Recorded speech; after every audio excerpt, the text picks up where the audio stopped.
Hello and welcome, ladies and gentlemen, to TWRS's Fireside Chat, episode 3, I do believe it is, and definitely have been thoroughly enjoying making these episodes, talking with some of my best friends on the sim. Of course, in the top left is James Watson, the great grand poobah of all of us, of course, and in the right column there, or right box, is none other than Chris Graham of NRN, National Racing Network. So definitely an exciting episode we have here tonight.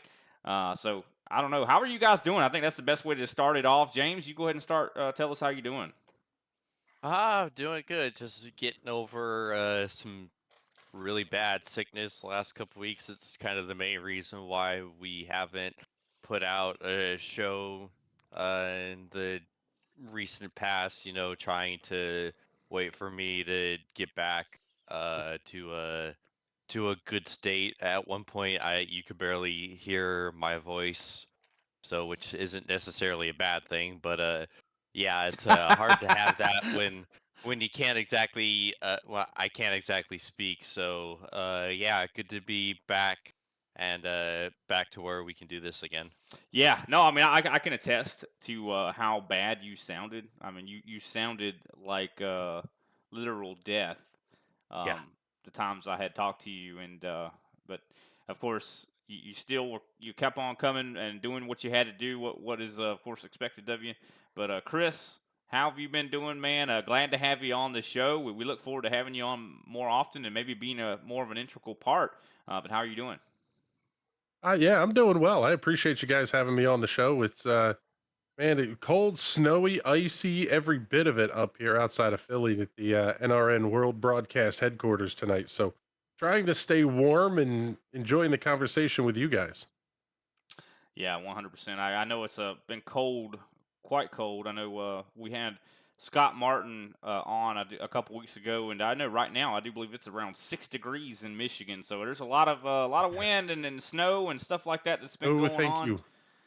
I know it's No, pretty. Huh? Where are you? Whereabouts are you actually? The weather's pretty bad where you're at, huh? yeah, we're right outside of Philadelphia, so southeast in the Commonwealth of Pennsylvania. It's not as bad as Michigan and all that, but looking forward to getting back to racing season soon. Start things off with the Rolex 24 here in a couple of weeks. I'll be down in Daytona for that, and then man, it's kind of full throttle from there.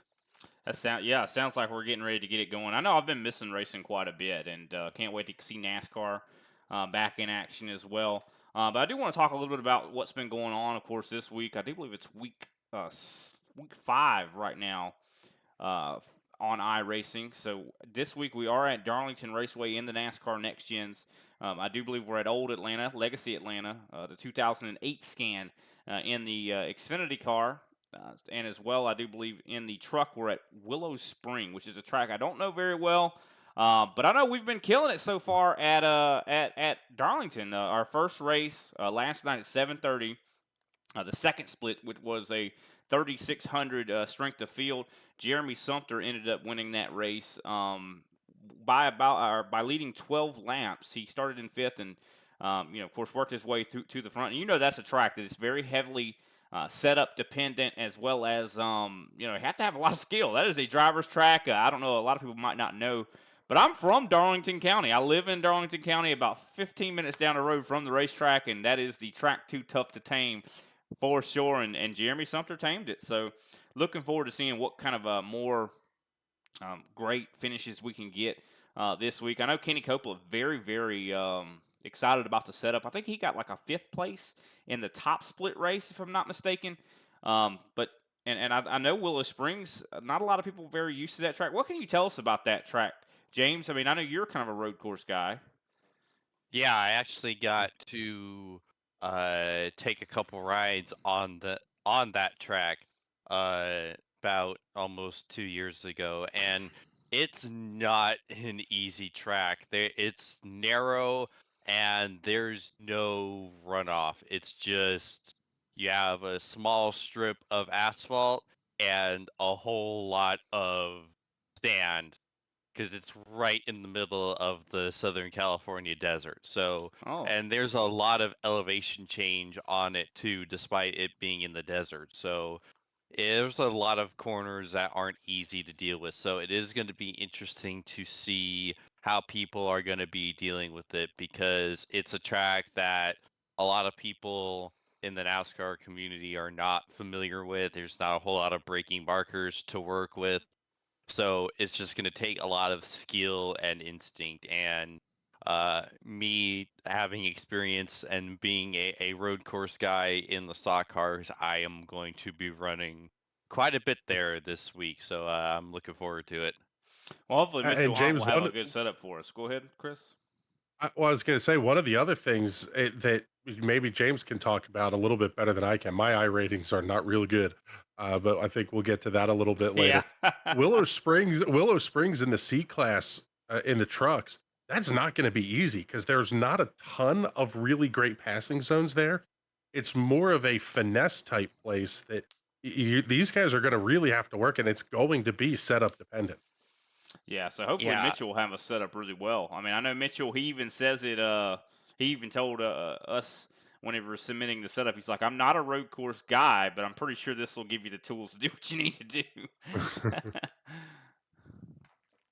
But definitely looking forward to that. Of course, one thing I'm really excited about, I made a post about it today or yesterday. When this video is debuting, it will be yesterday. But I made a post about we are looking to bring a new team under our umbrella. So if you feel like your team is talented and just maybe not driving up to your full potential, we're looking for a team of probably around 6, even up to 10, something like that.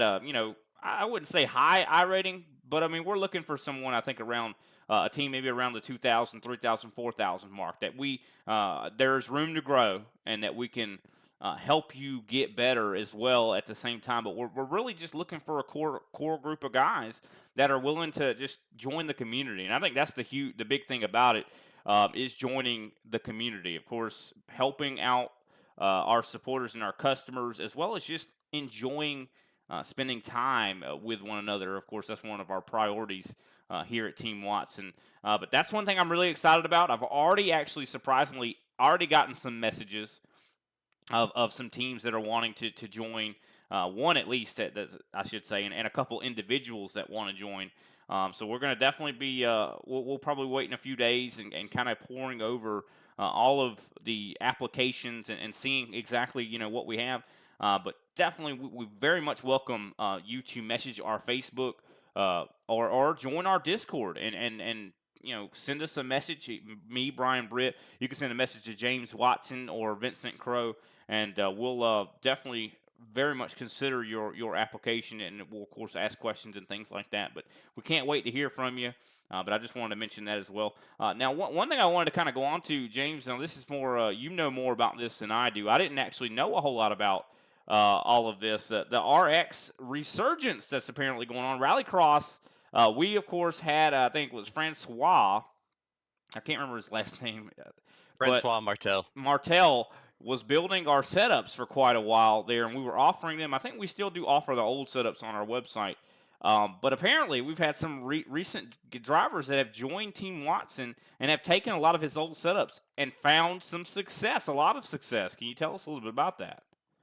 Yeah, we recently brokered a partnership with Slaypex Racing, Matthew Grove, and they're a great group of guys. They're really quick. They run a lot of RX officials, and they've already run a couple races on the setups, and they absolutely love it. They said they're the fastest that they've ever driven, and they've already had a lot of great finishes and great results in just the few days they've been a part of everything. And Matt he's a hilarious guy. He's a trickster. He's always fun to hang around and interact with. I've known them for a while, being involved with the NASA Rallycross league, one of the top RX leagues out there, and doing color commentary for their Rallycross Lights League. So I'm very familiar with those guys, and it was great to be able to put together a partnership. This is actually kind of helped brokered by Ed Boyles and Dave Doothwaite of Warrior Racing. They've been longtime partners with us as well. They were racing in the most recent season of NASA RX, and they elected to kind of join up with Slapex. So I took the opportunity to kind of use that little bridge and further bridge Team Watson Racing setups and Slapex, and now we've got a full deal going. And having them be involved and running well and building up our presence in the rallycross field again is huge, because for the longest time we had dominated NASA RX, winning back-to-back team championships just overwhelmingly. So we had kind of taken a bit of a break since then. So getting it back up to where it had been was a priority for me. So I'm happy that we were able to uh, get that done successfully, and I look forward to seeing what Matt, Eric Dubois, Jake Robichaux can do with Slatepex being involved with us, and just kicking butt out there on the rallycross tracks. Yeah, man, that's definitely really, really exciting. Hopefully, we can even maybe all this success can rouse Francois to kind of come in and maybe come back and start building again for us and update these sets. They're already fantastic. So all he would have to do There, is probably do a little bit of there updating and may be some updates here coming soon. yeah, okay. So definitely some rumblings going on. Can't wait to maybe announce that on a future episode for sure. Because I know what it's really. I could see how it could be a little bit demoralizing when you just don't sell a whole lot of setups. A lot we've even seen these series that don't have a lot of people that race in them, so it's very difficult to make it worthwhile for the builder. And so that's why it just really takes a grassroots movement in a lot of ways to really show them that we support the work they do for sure. But kind of that we got this guest here, Chris Graham. I think now's the time, James. I think I'll kick it over to you. You guys have a lot to talk about the history and stuff of NRN and of course the partnership they have with Team Watson. Yeah, for those that don't know, NRN is actually the very first sponsor and partner Team Watson Racing had in our existence. Graham and I have known each other for a long time now, and I've always considered Graham one of my closest friends. Honestly, and I've told this to him multiple times, I've always considered him like an uncle. Him and I have always been very close. He's always been there for me and helped me through some tough situations. Um, we known each other for a little while through the league that we're both involved in, Tuesday Night Thunder. It's the all oval PM18 league with one road course. Mostly, yeah, Yeah. mostly.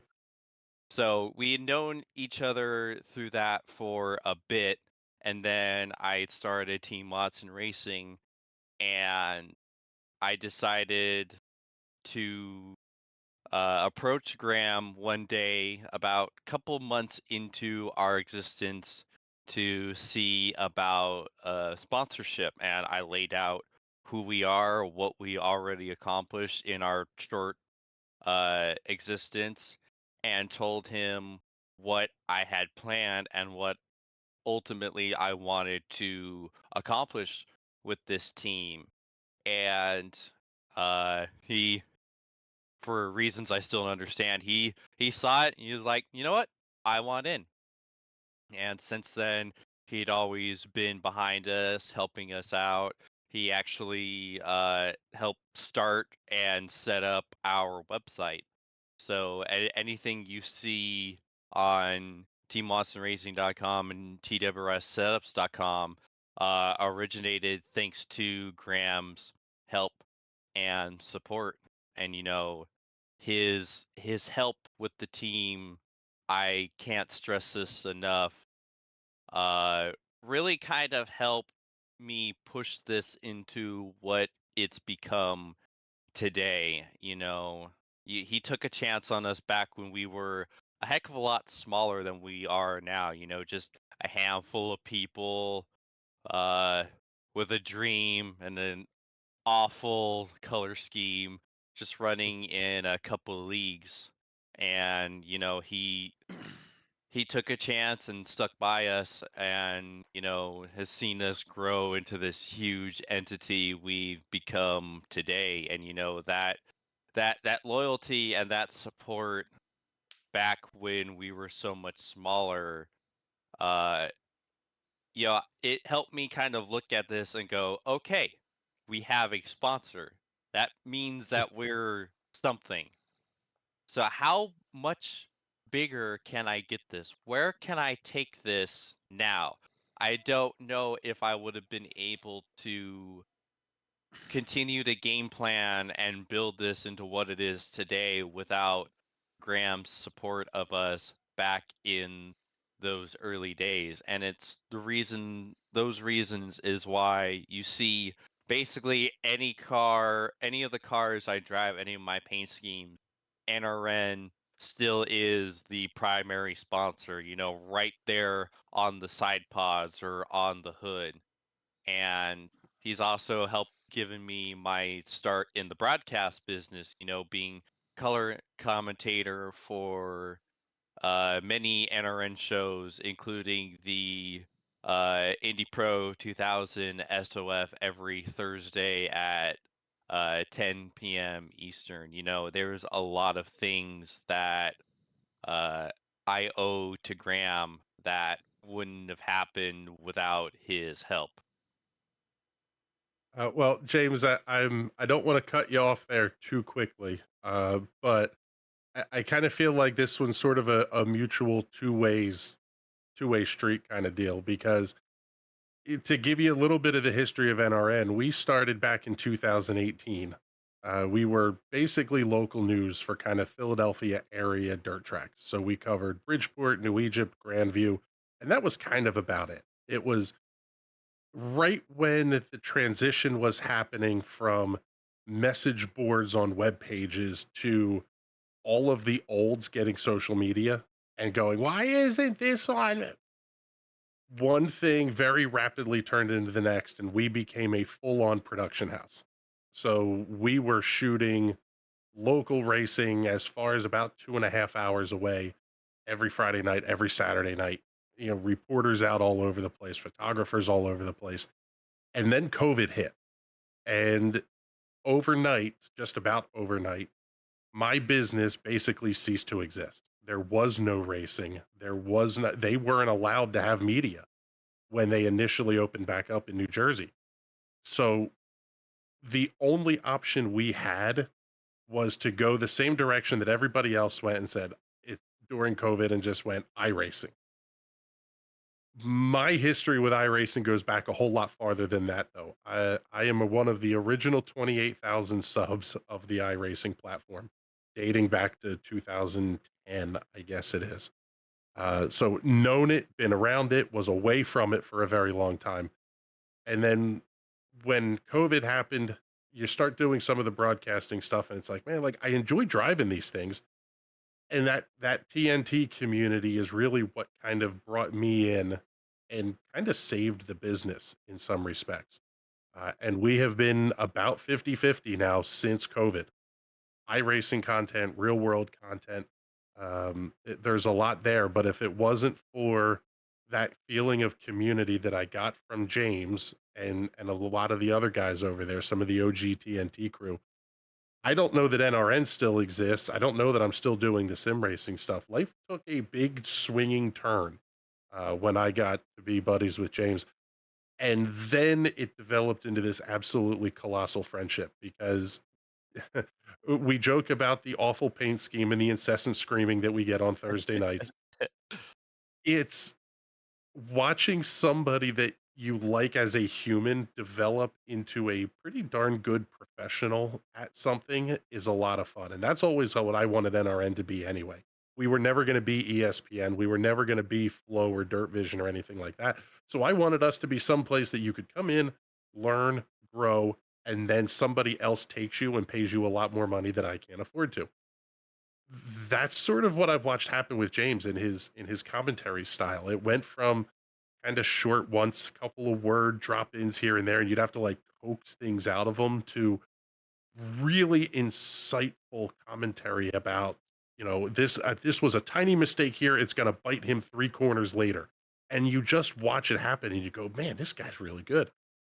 And we still get the incessant screaming when guys are 2 and 3 wide.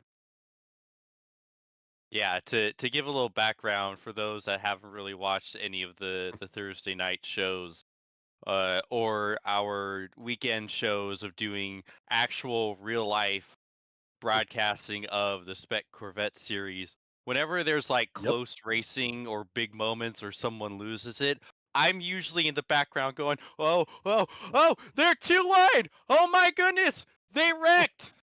There it is, they're all dead."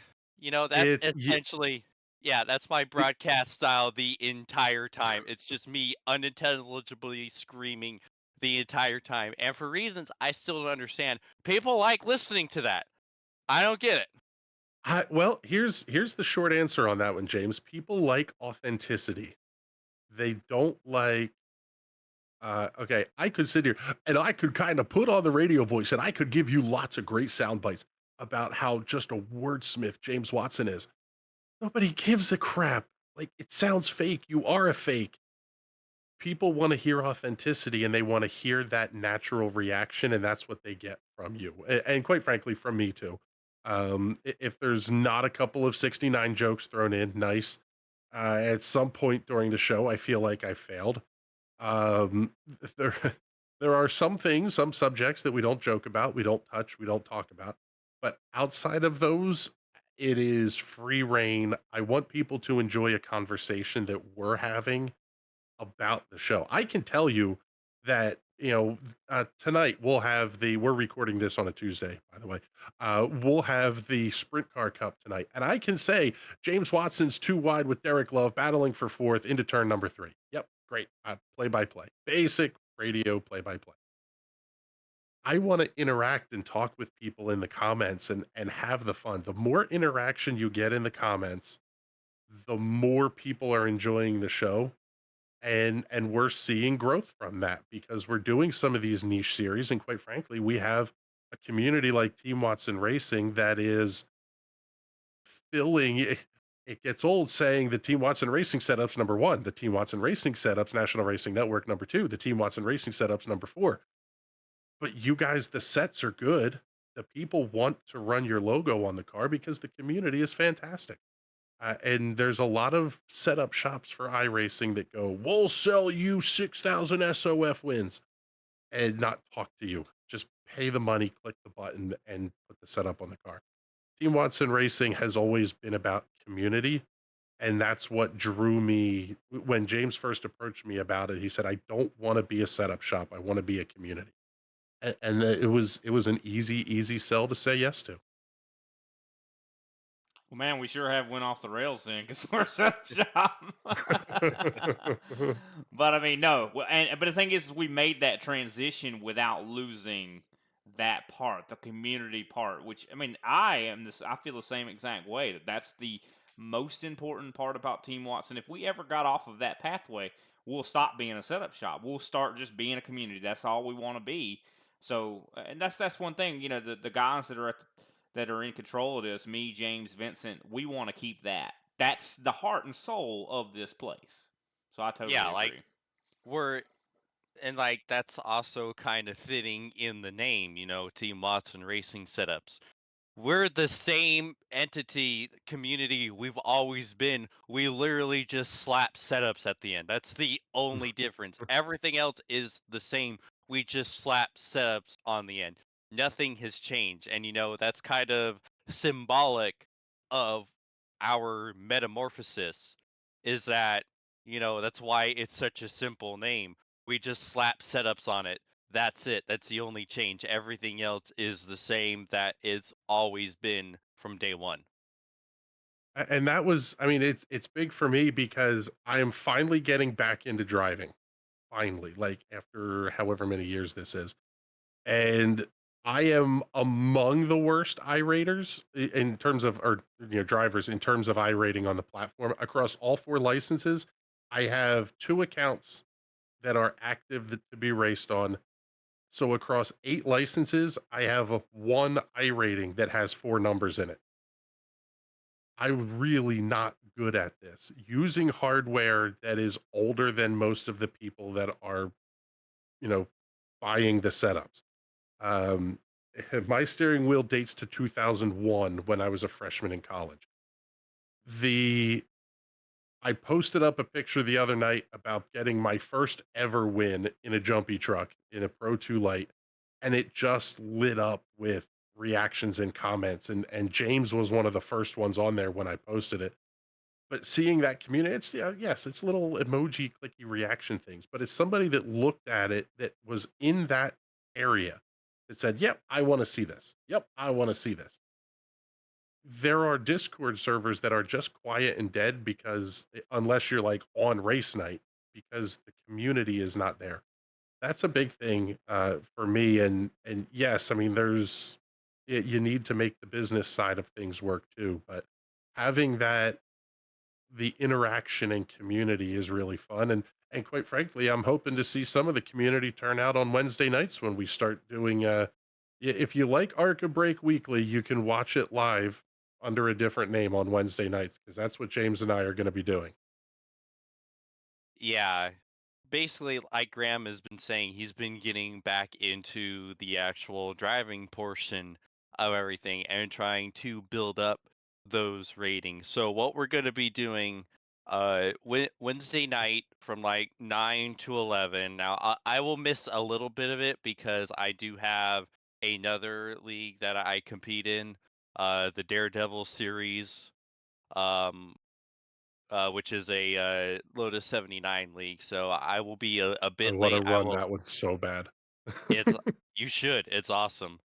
I will be jumping into the broadcast as soon as that league is done. But yeah, we're going to be live streaming Graham and all of his races that he does in that time frame, and watching him try to get through everything, all the shenanigans and misadventures he'll be dealing with in the lower splits, and hopefully watch him grow from these triple digit I ratings to a good rating driver. And like he says he sucks. I don't really buy that. He's for where he's at, he's doing pretty good. Like he's comparing it to a lot of the people that he knows, like me and the rest of the TNT community, for example, and a lot of us have put in a lot more time. Like I don't do anything besides iRacing. So, of course, my ratings are going to be higher because I'm putting in an obscene amount of time because I have no life. So, and like I'm on Fanatec stuff, not anything super duper high end, but, really good equipment. And he's doing it on equipment that he bought when I was 4 years old.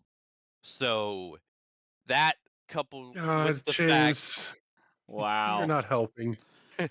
coupled with You're the not. fact You're not We that need to helping. get some new equipment. We're gonna have to do something about that. seriously, Like, like some new for where pedals or he's something. at, I mean, what? he's doing a good job. So the more time he puts into it, and if he can finally upgrade, he'll be at really good I rating because he doesn't suck. He's not a scrub. Like I see flashes of brilliance. All he needs is the consistency. So it will be fun to watch the journey to him becoming like 2K at above and be like, wow, remember when you were in 800? That was so crazy to think about now, Mr. 3K. I truly believe that he can get to those ratings.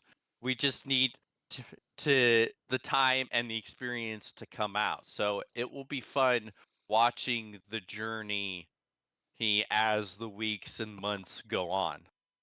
Yeah, I'm gonna have The to tune first in. race the first race I ran last week we actually laughed at because the I rating, it was, I think it was like a rookie V race or something, or a Formula V race, and the SOF was 269.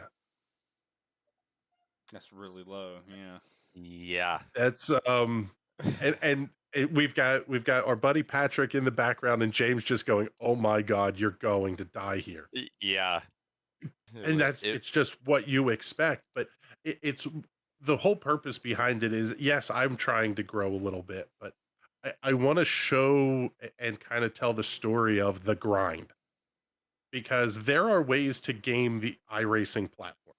You can very quickly get yourself a B license just through time trials and the rapid advancement stuff that iRacing does. And then you get into some of the races that are more niche series. So I'm thinking of things like the Sprint Car and the Silver Crown on the oval side, Lotus 49s, Lotus 79s on the road racing side. And all you have to do is run a handful of races and you'll be at a 2000 I rating. Because if somebody ahead of you has a problem, you're going to steal a lot of theirs. So even somebody that you see that you join a race and you go, man, this guy, this is a 3,300 SOF, and everybody in here is either a 6,000 guy or a 2,000 guy. Some of those 2,000s, you can game that system. There is no way to game the system once you get to the level of 6,000, 7,000 I rating guys. But even even still, 5,000. yeah, even 5,000, you really kind of can't game it there. But you can get to the point where you're competing with those people in an inorganic way. So I want to show people that yes, you can do the grind and you can run C fixed until your hands bleed and watch your I rating go up by 12 over the course of a week because you got wrecked out of half your races. I want to show people there's other ways to do this and there's fun ways to do it. You Well, I'll can tell you get one to big one I fun rating just race. by running a fun car. Well, one fun way is getting some Team Watson racing set up. So you buy the Silver Crown You and jump in the Silver Crown. darn right. First Silver Crown race I had run in probably 3 years was at Auto Club earlier this season. Jumped in the sim. I was like, James, help me out, brother. And he says, check the shared folder. 40 minutes later, I was a podium finisher. It was, I think, who was it? Lewandowski that won that one, I think. It No, was a seven. I won Oh, that he, one yeah, James won it. over yeah, over the multi-time champion Thomas Lewandowski, and Graham was right there behind us in P3 at the Yep. finish. So it Man, was an A incredible. 400, yes, the podium finish was something like James 5,000 plus I rating, Thomas Lewandowski, who's over 7,000 I rating, and my 462. wow, that Yeah, is whoa! I bet that and was you probably the biggest difference in I rating from second to third that there has Ever. ever been. Like, Had there's to be gotta yeah, be. ever. Like, yeah, he gained like 150 I rating from wow, that that's P3. crazy.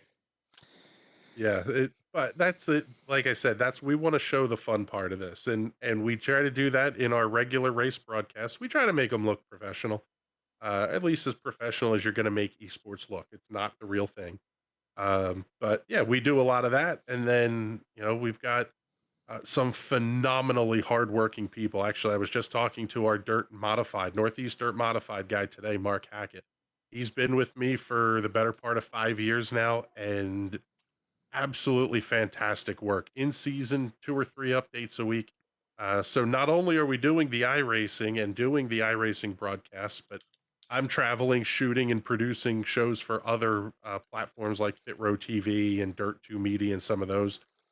And then we also have this, just like I said, a phenomenal slate of writers. Ben Carswell does the Indy cars for us, Alex Gray on the NASCAR side. It's again, I try to be a community with everybody, and man, the racing is too cool. It is too much fun. Everything about this sport is what I grew up wanting to be in, and it's awesome to get to kind of share that love with you guys and the community over here at Team Watson Racing.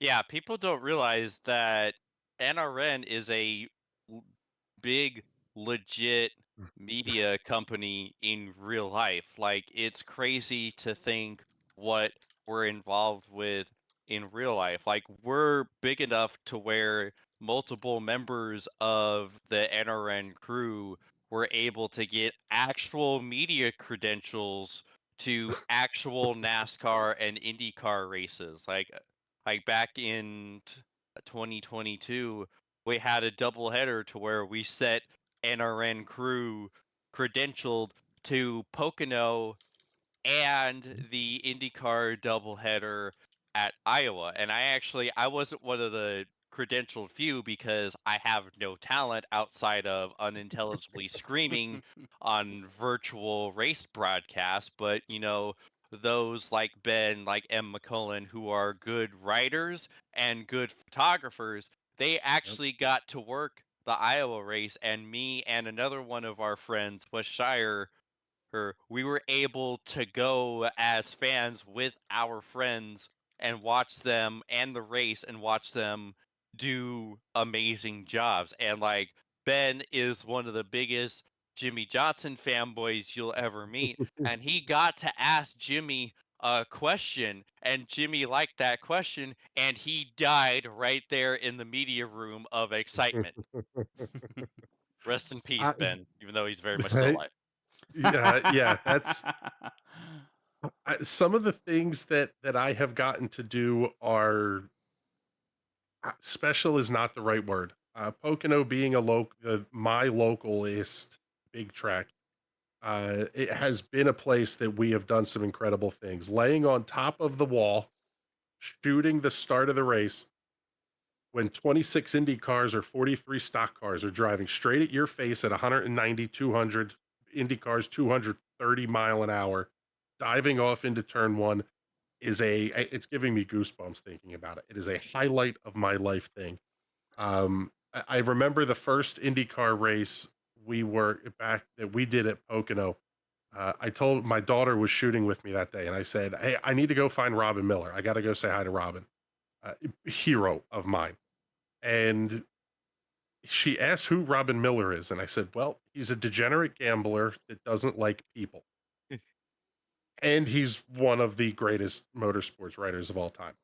We see Rest in him peace. doing I can't tell part of the story because it was not entirely legal what he was doing in the paddock, but it was kind of classic Robin Miller.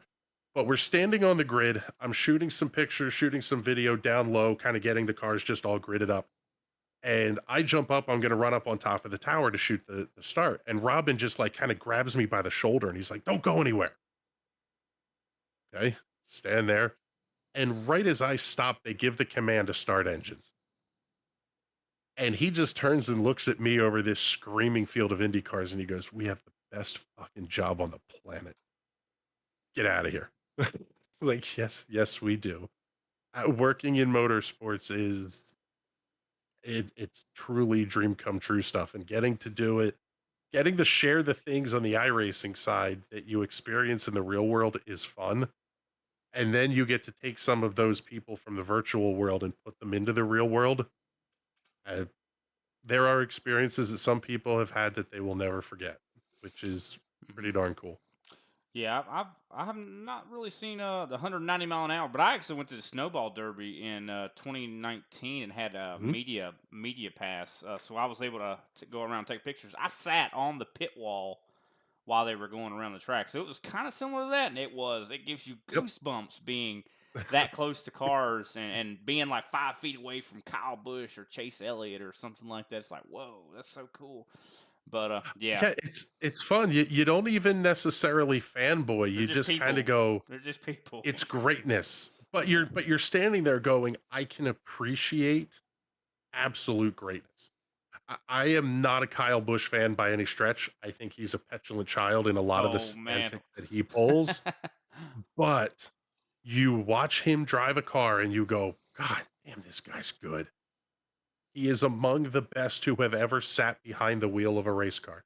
You can appreciate the talent without necessarily being a fan of somebody. And that's something that I think social media has hurt the racing world with a little bit is it's just negative. Everything is just negative everywhere. It's like, Mhm. man, why can't we just be like, man, race car is cool. Yeah. Just loud, blood, screaming, yes. Well, guys, it's getting to be about that time, I think, to wrap up the episode. But I tell you, we could probably go on for another hour, and I think we should definitely talk another time for sure. And lots to talk about, a lot of great stories from you, Chris, and look forward to possibly having you be with us more often for sure, and hearing more of your stories. And of course, you can tell there's just the history between you and James is it's very, you can cut it with a knife. It's palpable.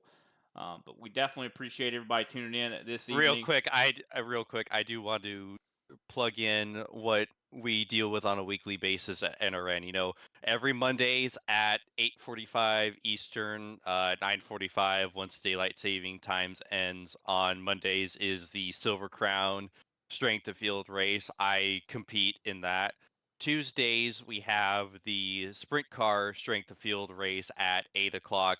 9 o'clock daylight savings times ends, and then starting February 6th is the return of the TNT Shock Series, the all oval plus one road course, uh, PM Indy Pro 2000 League. That I believe we're in talks of putting it maybe at like 10:30 Eastern time. We're still discussing time change. Wednesday is the Chris Graham Break Weekly segment. Every Wednesday is at around 9. Thursdays at 10, 9 daylight savings times is the Indy Pro 2000 Strength of Field. And then come racing season, we have the real life Spec Corvette series broadcast on Saturdays and Sundays. So subscribe and check us out if you want to hear Graham's awesome uh awesome phrases and my unintelligible screaming and lukewarm commentary. For sure. We definitely need to tune in for sure. I have gotten a ton of invites to be on NRN, and unfortunately have not been able to make any of those happen. But I know Chris has called races with me before, and we definitely had fun with that. I think it was NIS back when I was working full time with the Grid Vision guys.